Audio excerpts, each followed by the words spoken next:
And within 6 months of Bill Hayden's diagnosis, Control was indeed dead. What killed him? Operation Witchcraft or Operation Testify? Neither. Let's not be melodramatic. Control would disapprove. He died of old age. A little early. But Testify destroyed his function in life, which was a form of murder. I don't have nearly enough on Testify, Peter. Would you please, Of course, George.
Telephone for you, sir. Ever such a rough voice. Says it's someone from your garage, and I can quite believe it. Right.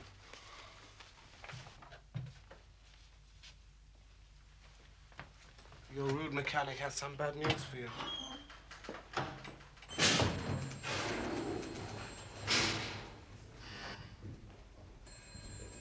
Personally, I find mechanics are bad news, by and large. Which phone, Alvin? The one on the left.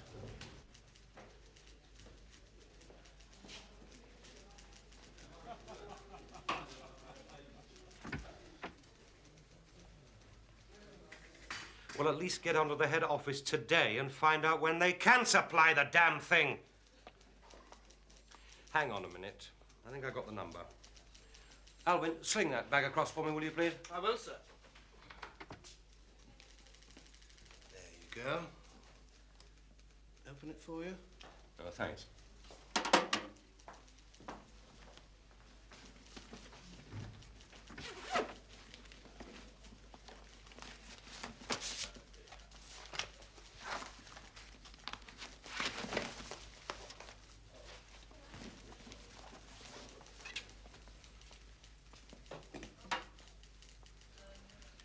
Right, are you ready? The number you want is 437-6299.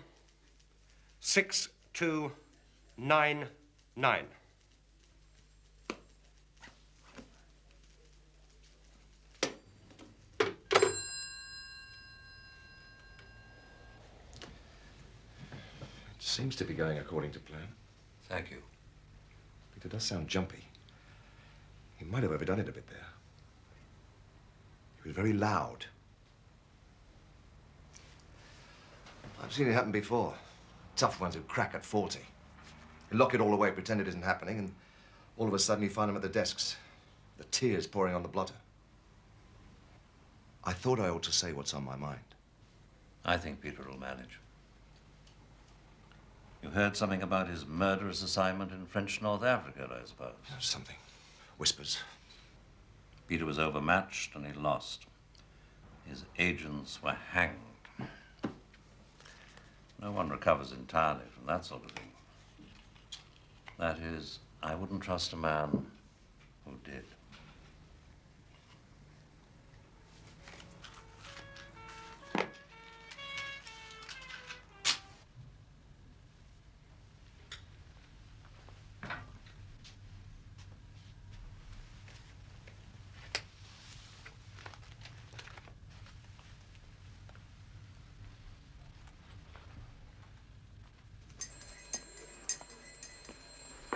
Right, bag, please.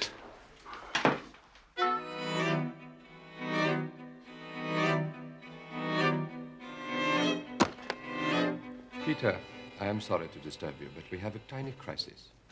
Percy Allaline would like a word with you. Quite an urgent word. Can you come now? Of course, Toby. Have you been waiting? Didn't you tell Mr. Esterhazy where I was? We've only just got here, Peter. Your office told us you were doing a spot of deviling. Only, Percy is anxious to speak to you now, you see. So, Alwyn, there's a midday shuttle to Brixton, isn't there? Yes. You might get transport a buzz and ask them to take that thing over for me, will you? Will do, sir. Will do. Percy wants to consult you.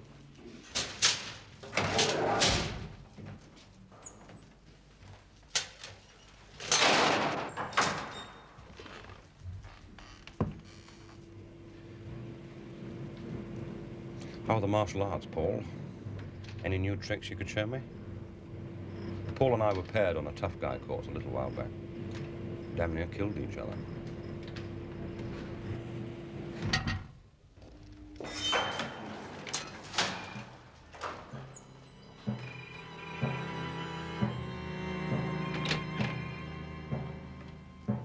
Peter? Please.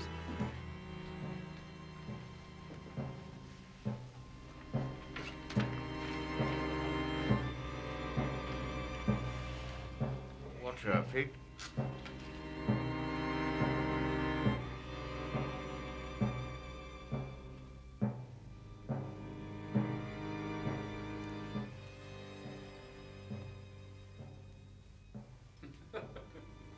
She put them on again.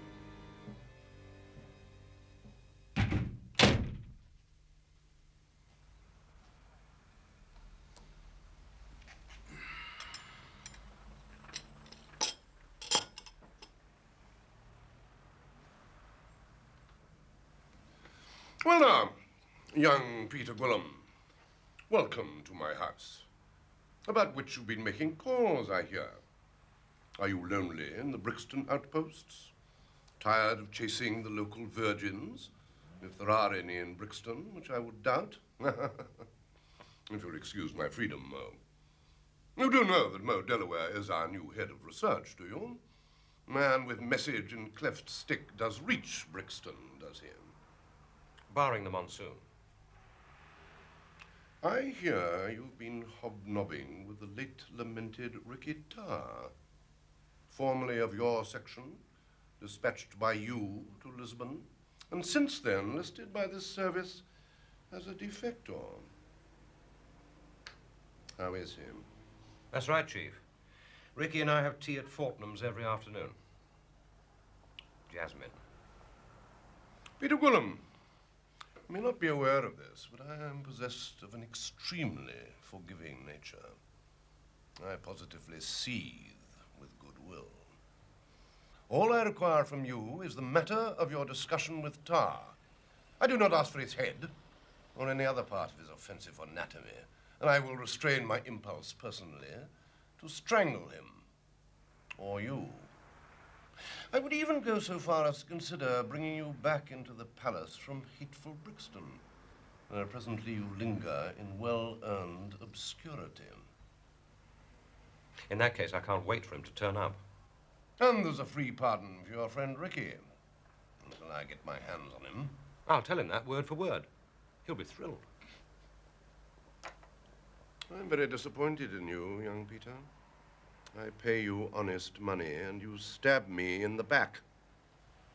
I consider that extremely poor reward for keeping you alive, against the entreaties of my advisors, I may tell you. Let us begin again. If you won't give me a straight answer, perhaps you'll unburden to somebody more persuasive.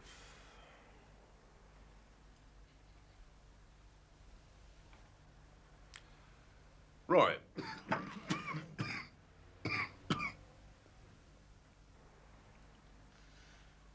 Ricky Tarr's got a daughter, hasn't he?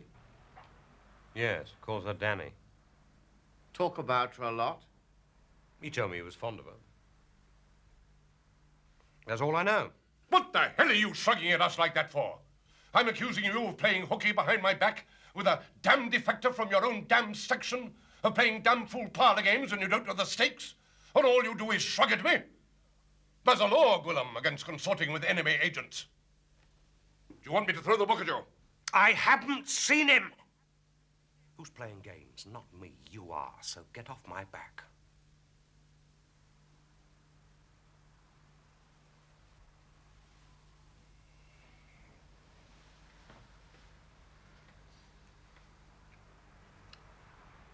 Who's Danny's mother? Eurasian girl. But Tar likes to think she passes for full European. And the child. 12 years old, long blonde hair, brown eyes, slim. Is that Danny?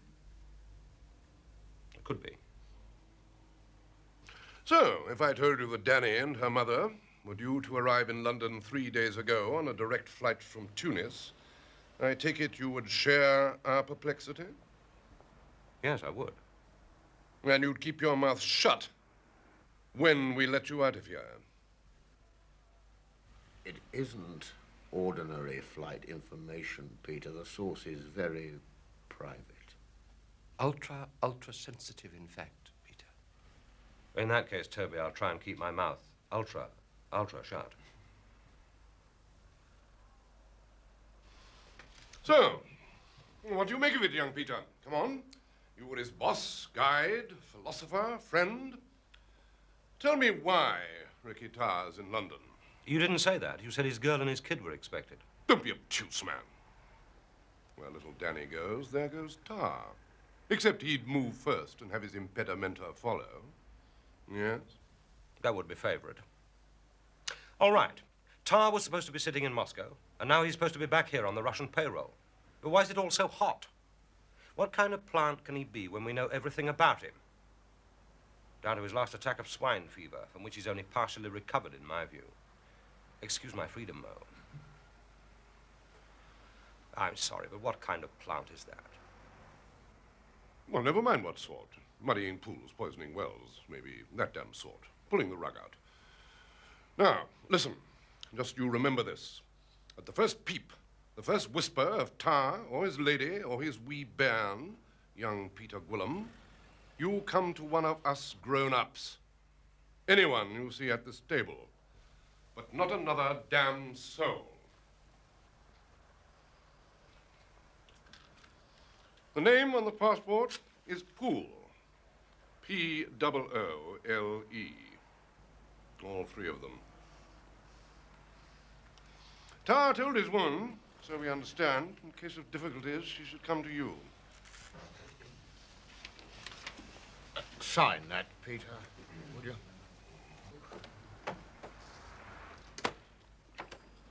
Stupid bloody cabaret.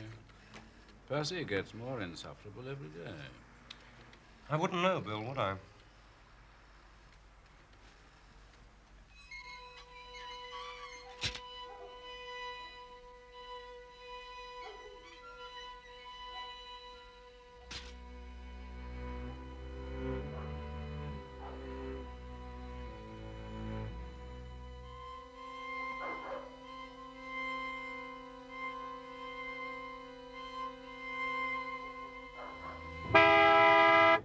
I certify that I have today been advised of witchcraft report number 308, source Merlin. I undertake not to divulge any part of this report to other members of the service, nor will I divulge the existence of source Merlin. Get over, you sobbing snail. Peter. Tar. Bastard tar. Peter, slow down. Slow down.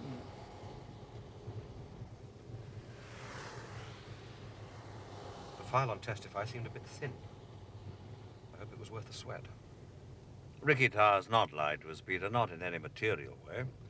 He's simply done what agents the world over do, failed to tell us the whole story. On the other hand, he has been rather clever. Are you actually pleased with him? Well, yes. We now know that Source Merlin works to Moscow Center, because that's where Merlin's information on Ricky Tarr must have come from. From Carla.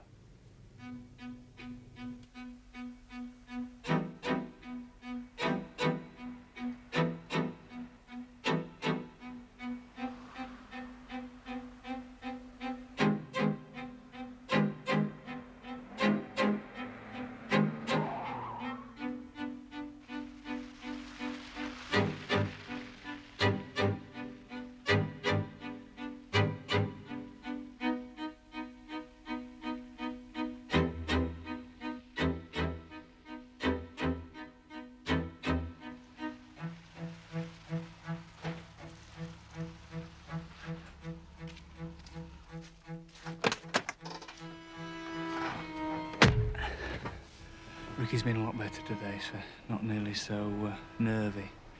Well, he did his football poos this morning, and this afternoon we planted some trees in the garden, and then this evening we had a nice game of cards. Has he been out alone? Oh, no, Mr. Smiley. Used the telephone? Oh, wouldn't dare, sir.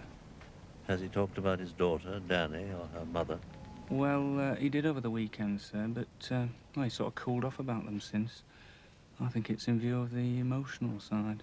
Did he ever mention any arrangements for meeting them again? Anything about passports? No, sir. What has he talked about, for God's sake?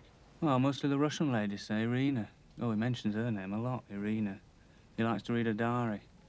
He says he's going to make Moscow Center swap the mole for Irina when the mole's been caught and all this has been cleared up. And then he's going to buy a little place in Scotland. Oh, and he says he'll see me right, too. Get me a big job in the circus. I just listen, of course. Right.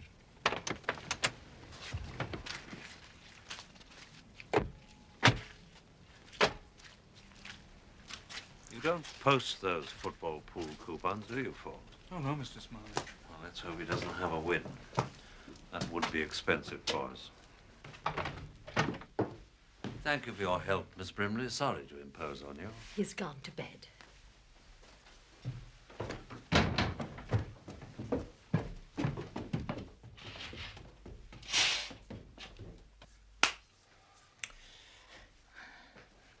I must ask you once more, what did you do with the 2 Swiss escape passports you took with you to Lisbon? I told you. Burn them.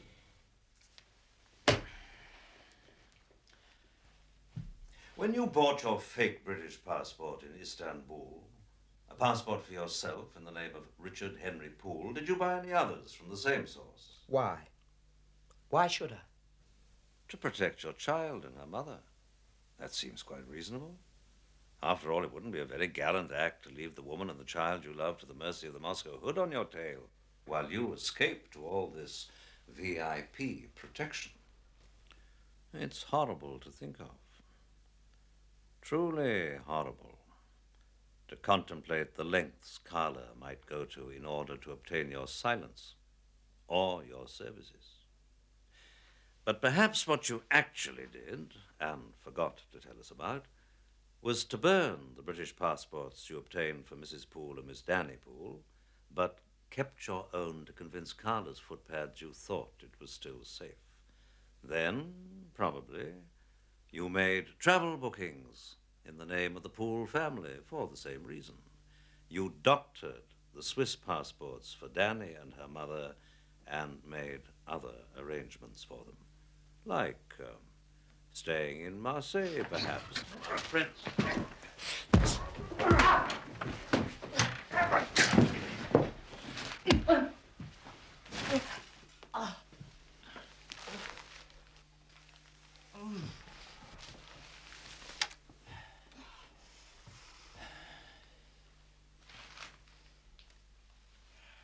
I don't know where they are, but I'm sure no harm has come to them. Does that satisfy you? Maybe you should keep a closer eye on your own damn woman and leave mine alone. No, Peter. Perhaps it's just as well. I shouldn't know where you've hidden them, so long as you don't try to communicate. Unless, of course, you want me to help in some way, money or whatever. No need. Let's trust each other, shall we? Are we friends again, Mr. Gwilym? It won't be long now. Have you got all you need? Can I have my gun back? Yes. Oh, why not, Peter?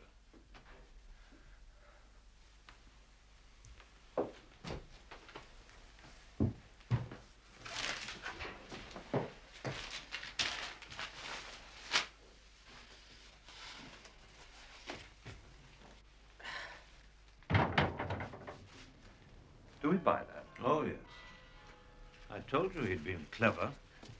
A little bit of the truth is indispensable in the games agents play. You know that.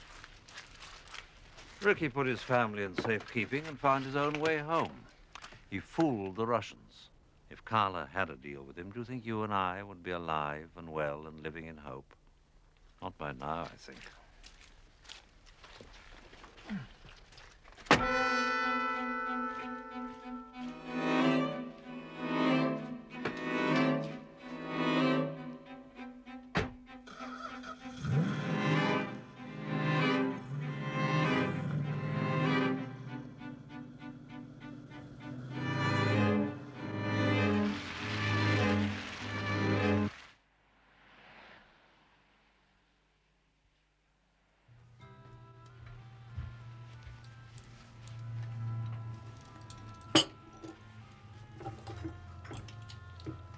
Let it breathe a little. Oh, just leave it. We'll pour it when we're ready.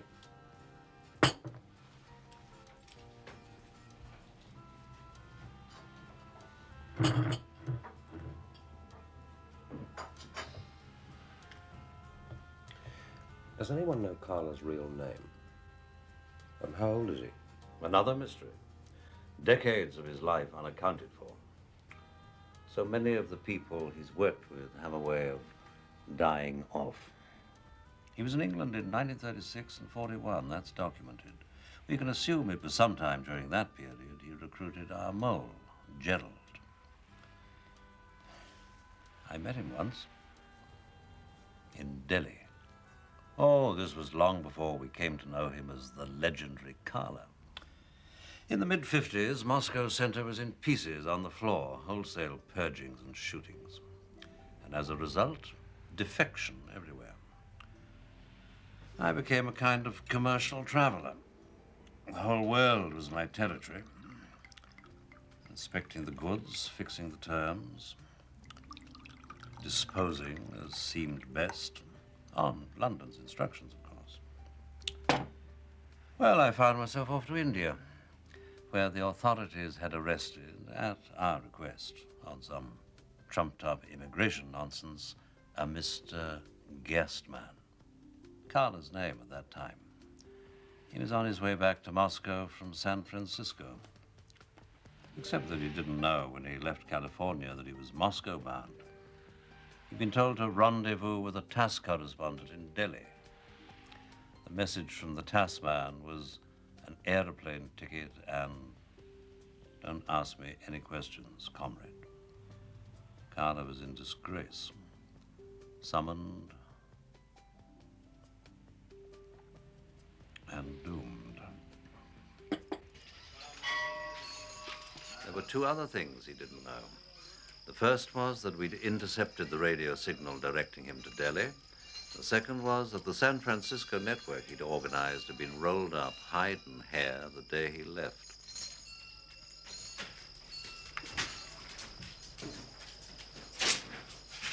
Could we take those things off his hands?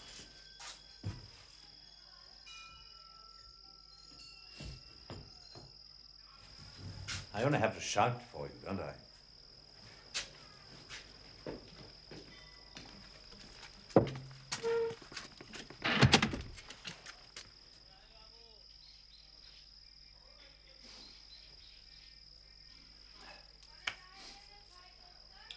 Mr. Guestman, You are the Cold War orphan. If you go home to Moscow as ordered, you'll be either shot or sent to die in one of the camps. Wouldn't you prefer to ask us for protection? We have no powers of permanent arrest, and our arrangement with the Americans was that they hit your agents and we make you this invitation. I can't see an alternative for you. If you cooperate, we can give you a new start, a new identity, seclusion, a modest amount of money. So why don't you start by telling me your true name?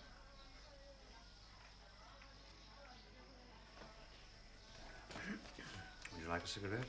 I know you're a chain smoker. Oh, please. I know this is what you smoke.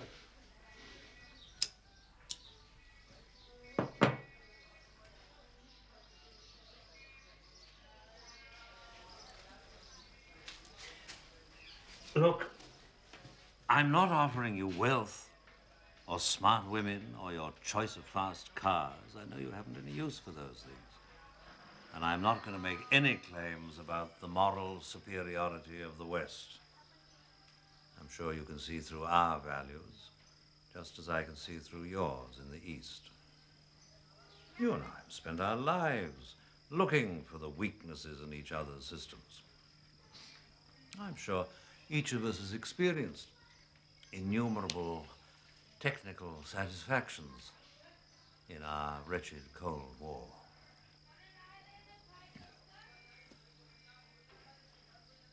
But now your own side is going to shoot you for nothing, for misdemeanors you have not committed, because of a power struggle within your own hierarchy, because probably of someone's treachery or sheer incompetence.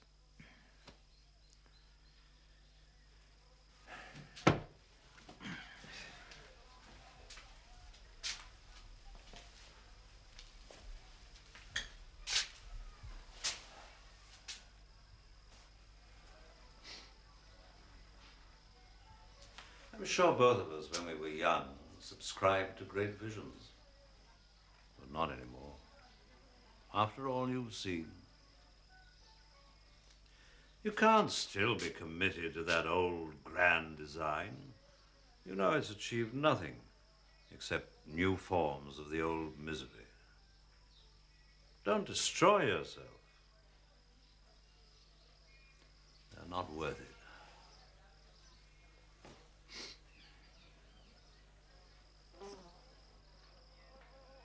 Do you know where your wife is? I mean, at this moment. You have to think about her. She'll have to make a new life. Do you have a friend? One really good friend who could look after her?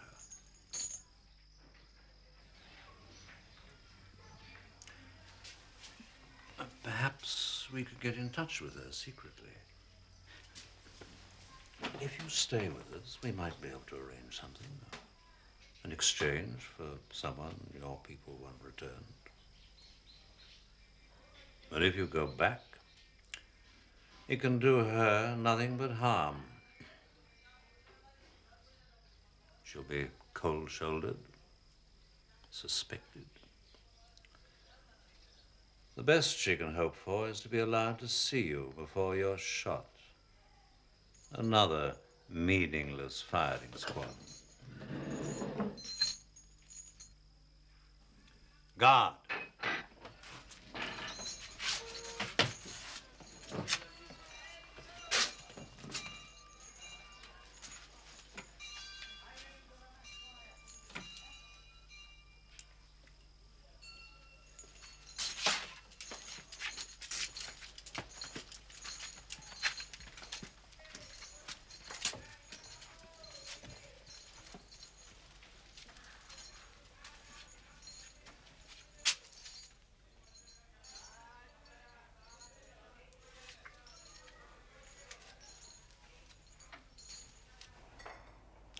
What did Control have to say when you got back? I hope to God they do shoot him. But they didn't. His boss was the one who faced the firing squad, as it turned out. Mr. Gerstmann survived and thrived. How he thrived. He went on to build his legend and become the Carle we know. The Carle who all the time he sat looking at me was no doubt thinking of Gerald the Mole. Have you noticed, Peter, that whenever I really trouble one of our acquaintances with my questions, he'll raise the matter of my failure as a husband to confound me? Instructive. Ricky Tarr tried it twice. Unimportant in his case. Spite. Well, that was sumptuous. That boy Fawn, good at his judo, isn't he? Karate, George. Judo is what Fawn would call just your little cuddle, Mr. Smiley.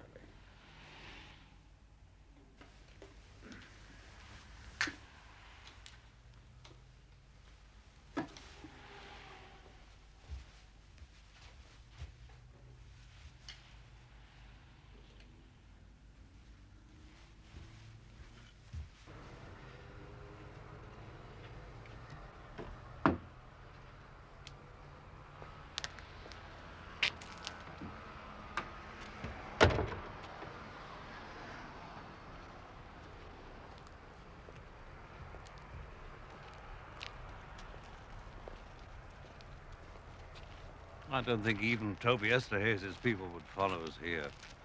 The food's well below the standard they've come to expect. So, Carla's fireproof. He can't be bought and he can't be beaten. Not fireproof, because he's a fanatic. I may have behaved like a soft dolt, the very archetype of a flabby Western liberal, but I'd rather be my kind of fool than his. One day, that lack of moderation will be Carla's downfall.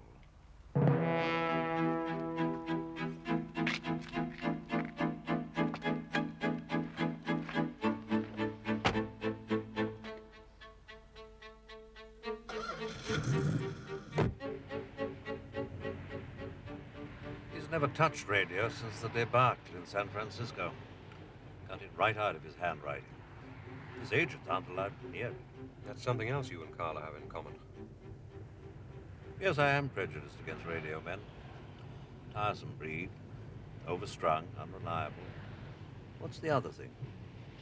Well, the cigarette lighter. I assume you still have it. As far as I know, Peter. Sorry, George.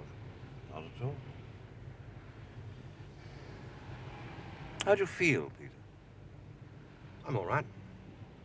After Delhi, you know, Control gave me 3 months' leave without the option.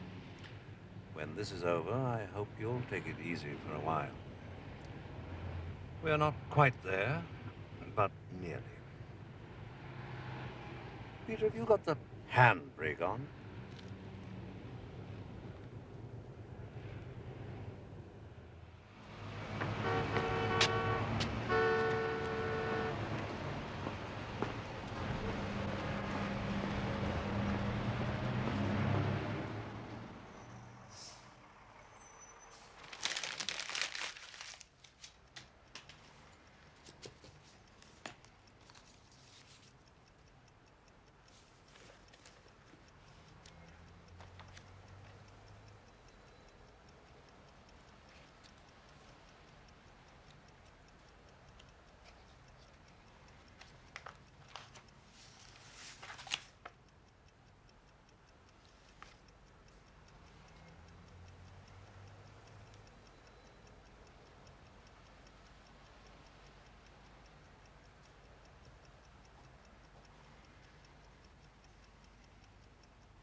Operation Witchcraft, Alaline to Minister. Extremely secret and personal. We spoke. Merlin, as you may have known for some time, is not one source, but several. It would do the Treasury no harm to learn, Percy was enjoying himself, wasn't he? To learn that Merlin's 10,000 Swiss francs a month in salary and a similar figure for expenses and running costs are scarcely excessive when the cloth has to be cut so many ways. Then he adds, nevertheless, I regard it as paramount that knowledge of the London house and the purpose for which it is used remain absolutely at a minimum. Well, in a sense, Percy Allaline's quite right about Merlin. Of course, Merlin represents several sources, various departments of Moscow Center, with Carla queuing them in on the basis of the most timely material of the given moment. Sometimes he likes to direct circus attention to a topical subject, sometimes to deflect it. For example, after Ricky Tarr's encounter with Irina in Lisbon, Merlin delivered some vivid insights on the ideological penetration of the United States. But Carla doesn't know what Tarr's done with the information from Irina. Which brings us to your interrogation by Alaline and his reference to Tarr's probable role over here in muddying pools, etc. Merlin's message on Tarr, I suggest, was that Ricky would be trying to sell to someone in London, on Carla's behalf, fictitious material about a traitor in the circus. Nothing muddier than that, is there? Remember, Merlin is totally believed. So now we have a clear connection between Merlin and the mole. And at the heart of this beautifully symmetrical plot is a house in London for which the Treasury paid £60,000, plus another 10 for making it more to Merlin's liking, or Gerald's.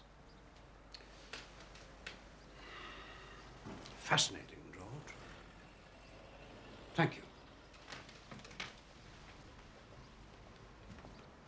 And how do you suggest I explain to my minister, least painfully, that Merlin's a fraud and he'll have to tell the Americans so? He's devoted to Merlin. Impress upon him that whatever he's buying from the Americans with Merlin's discredited currency is going straight to Moscow via Gerald the Mole. That should do the trick.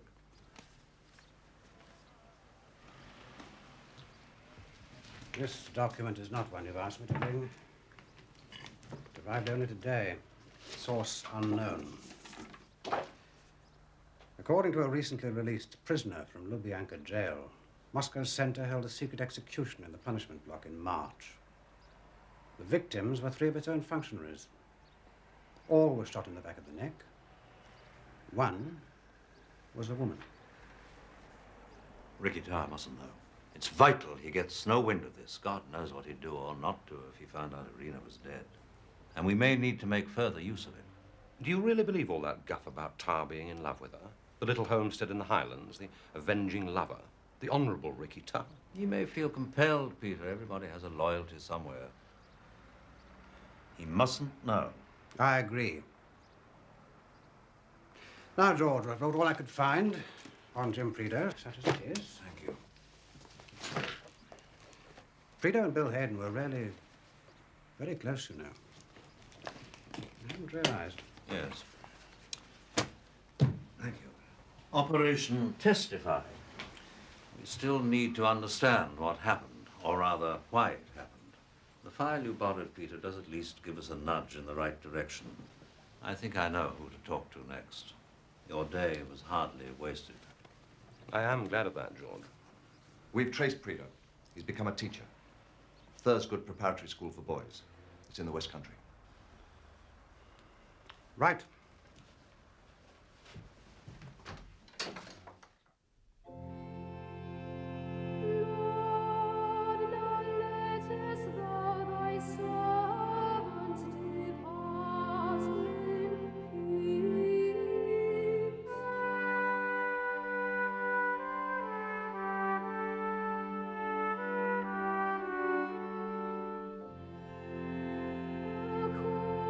According to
It's